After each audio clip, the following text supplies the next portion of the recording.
Dolls. Elegance has always been a part of my life. In one way or another, I have been surrounded with elegance. It is indubitably imposing on my center to think that I would deserve such an incredible life.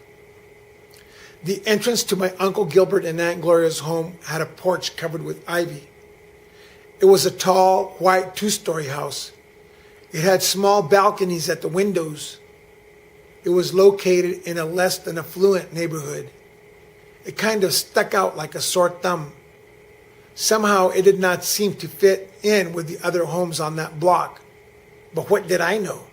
I was a child of 5 or 6 and was easily impressed. My cousin Anna was at the door. Her dark-colored eyes were so bright. They seemed to gleam with enthusiasm. In my mind, all I could think was, what? What?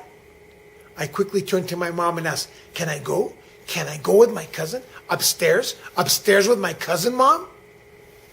Go ahead, mijo. Just behave yourself. Okay, Mom. I ran up the stairs. I couldn't believe they had an upstairs. I had never seen an upstairs. I knew they existed, but I had never seen one.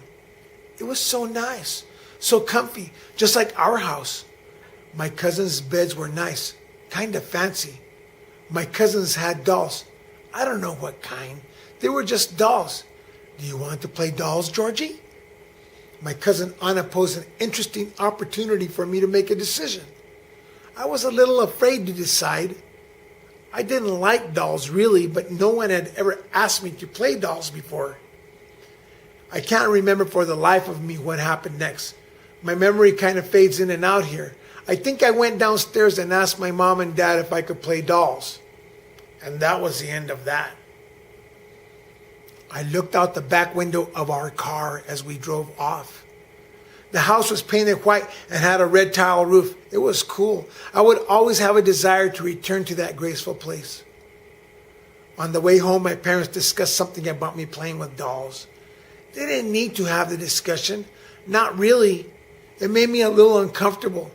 I didn't like dolls, and at that young age, didn't understand the big deal about dolls. Didn't seem like much fun to me at all. It was truly a silly kind of entertainment. Now, give me some plastic army men with a couple of green army trucks and a tank. In the dirt, I could scrape and dig out a tunnel with my hands. I would be careful digging with my hands. A time or two, I had scraped with too much abandon and can remember as if it were now the pain. Man, that hurts. I would see the tiny sharp pebble stuck under my nail. In America, we say that smarts. Or a simple "I" would suffice. Fried spam, fried potatoes, and creamed corn. When we got home, I went to my room to get a small toy car. I retrieved a little red one. I heard my mom in the kitchen. Fried spam, fried potatoes, and creamed corn? Is that okay, George? My dad was George. I loved him but was scared a little by him. He was 6'1" and had slick, suave-looking black hair, parted on the left and combed to the side, across and up over his forehead. He was strikingly good-looking. In the days of Three Flowers pomade, my dad wore it better than any man for 100 miles. His looks explained why he ended up with my mom. She was beautiful, and not just pretty and shapely, but she had it. It was something I would try to understand for the rest of my life. Elegance was the word best used to describe my parents. They were sophisticated and chic. It was 1958. My mom suggested the dinner, and my dad has always replied, that sounds good, Lou. There was not one meal that I can recall my mother cooking for me that was not excellent. I know the food was prepared for her and my dad too, but I always knew she really cooked for me. It was good. It was always good. Our dinner table was always quiet. The occasional was uttered every few seconds, but that was all. That didn't help. Our house was small, and I wet the bed. I wanted to stop so bad and make everyone happy, but just didn't know how to do it. I would concentrate before I went to sleep, and sometimes I would forget. It didn't make any difference. I would still wet the bed. I could not drink liquids after a certain time. That didn't help. I would pee before I went to bed. That didn't help. My dad would be angry. That didn't help.